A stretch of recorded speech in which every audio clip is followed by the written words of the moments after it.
Hello everyone. This is the intro video, and what a strange video this is going to be, or strange intro slash just strange video. The reason for that is because the wind outside is literally atrocious. I obviously can't afford a decent enough camera in which I can sort of block out the wind, so because I'm basically poor. But I came here especially because in Kent that I've counted, that I've tried to document as best as possible, there are only 3 official Cold War anti-aircraft sites in the whole of Kent. Only 3. There might be more as of this recording, but as of this recording, I've only managed to capture 3 of them. This would be the second one. However, it officially should have been the 3rd one, because actually you've probably seen Shoreham Heavy Anti-Aircraft Battery, which is a Cold War site. If you haven't, please go back and check that one out. If you've checked that one out and this is your new, this is your second video on this, hi, thank you as always for staying with me.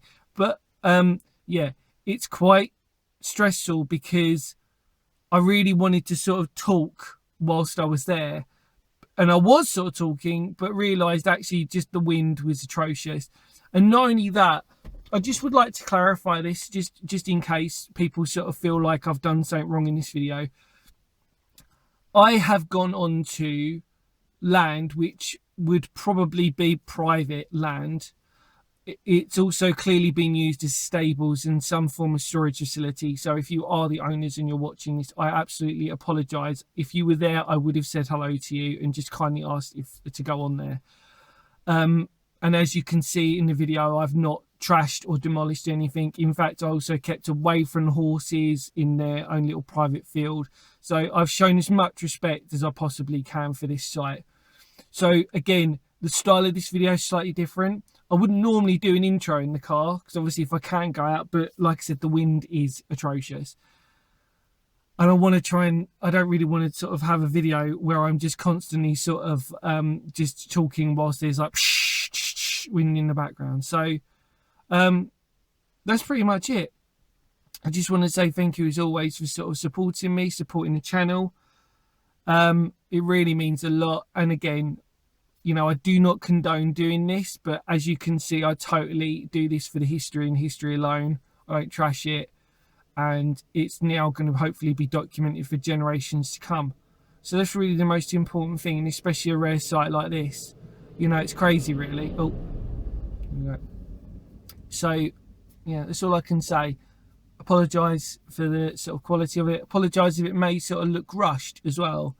I sort of didn't really sort of want to spend too long around there, just because, like I said, I knew that I was filming it and I didn't really want to sort of feel like I'd overstayed my welcome at the place. So I've tried to show as much respect as possible, and hopefully you can appreciate that in this. And like I said, I'm only there to purely document the history, nothing else. Do you know what I mean? And that's it really. So yeah, here is the Heavy Cold War anti-aircraft site. Hope you enjoy it, and see you around. The Isle of Sheppey is one of Kent's historic gems. With so much history on a small island, it's no wonder one of its best gems is a rare thing to find in Kent. That of an Igloo 1 Cold War anti-aircraft site. Built around 1947, this site still remains, like most Cold War sites, a mystery due to its lack of specific information. All we do know is that it was more likely an Igloo 1 site containing 4 3.7-inch AA guns, with 3 buildings, most likely one being the generator building, the other being a command post, and the final one being a Nissan hut for accommodation for the soldiers.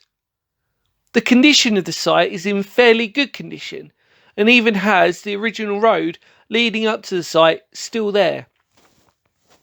Its demise probably came around 1956, when anti-aircraft artillery as a defence system was changing. It was noted from the locals that the battery was never armed.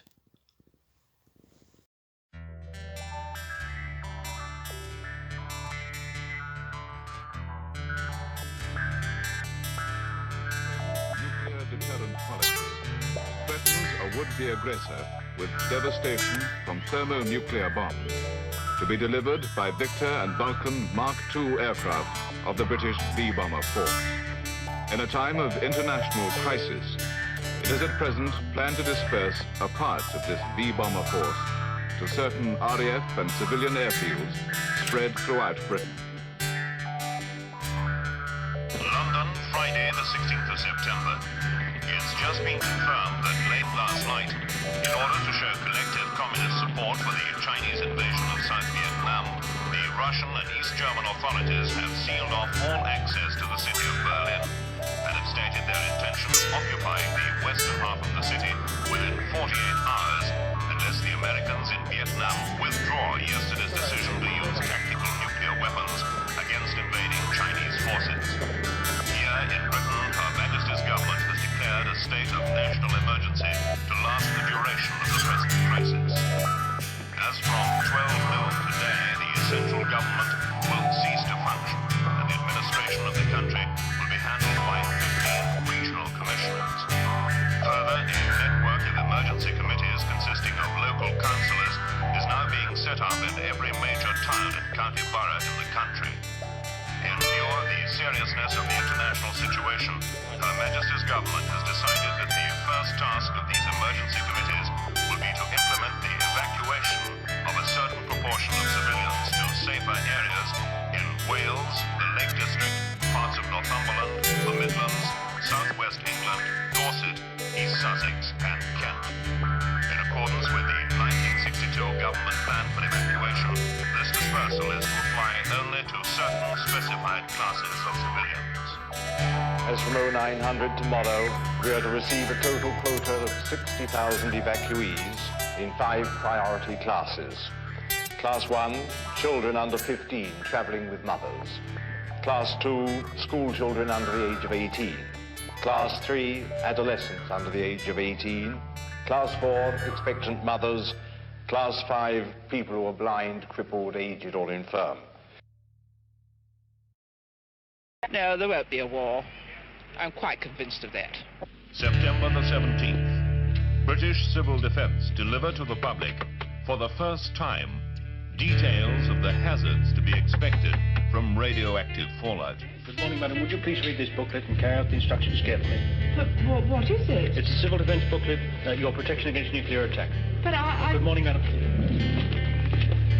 Excuse me, what are you doing here exactly? Well, we're issuing to as many householders as possible a copy of this booklet. It tells them how to prepare their houses against blast and fallout. Have people not seen this booklet before? Well, a copy was prepared some years ago, but it didn't sell very well. It wasn't free? Oh, no, it cost 9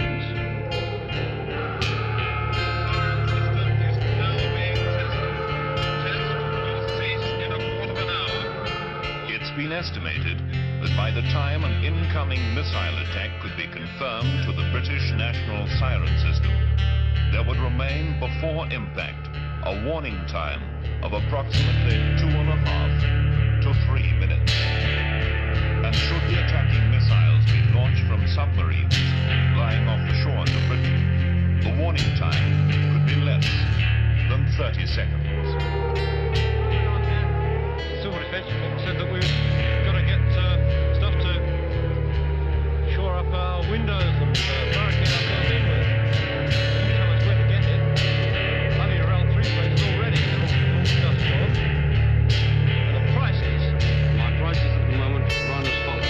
This is actual sandbags, 10 for £1. Sand to put in them, 24 shillings per cubic yard. Soil, £7.10 per 5 cubic yards. Deal planks, aprons to a shilling per foot. How much money have you to spend on building your refuge? Well, I can't afford more than 17 and 6 to £1 at the very most.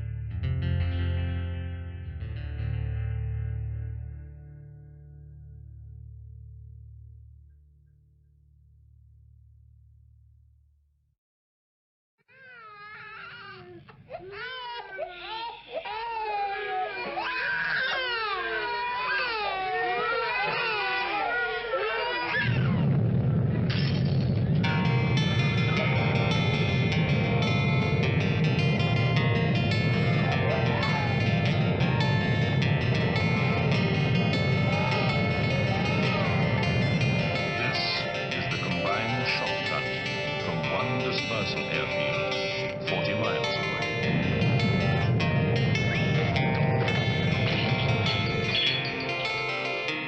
There are in Britain at least 60 such targets.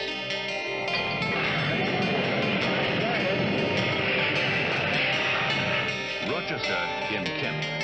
Now 2 square miles of fire resulting from the heat of a thermonuclear missile which has exploded off course on its path to London Hill. This is the phenomenon which could perhaps happen in Britain following a nuclear strike against certain of our cities. This happened after the bombing of Hamburg, at Dresden, at Tokyo, and at Hiroshima. This is what is technically known as a firestorm.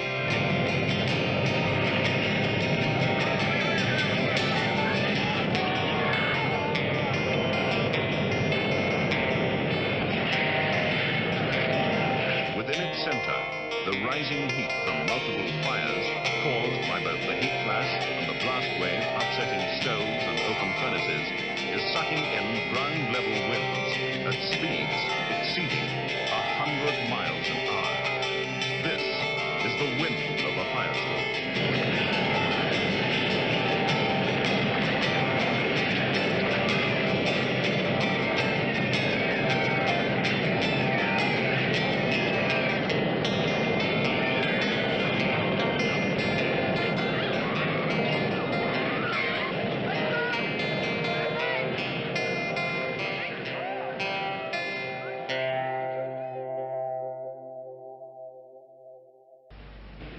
The thing that terrifies me most is the little ones. If they've suffered badly from the effects of the sight of the horror and destruction,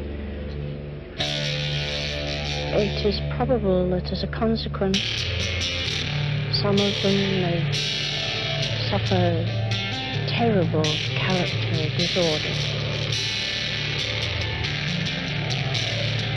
One just doesn't know. I saw one of the little boys in the compound here yesterday. He was bouncing around, playing hopscotch, I think, and suddenly he sat down, as though he were very tired. His face went listless, like that of an old man. These children are orphans of the attack. They were each asked what they now wanted to grow up to be. On almost the entire subject of thermonuclear weapons, on the problems of their possession, on the effects of their use, there is now practically a total silence in the press, in official publications, and on television. There is hope in any unresolved and unpredictable situation. But is there a real hope to be found in this silence?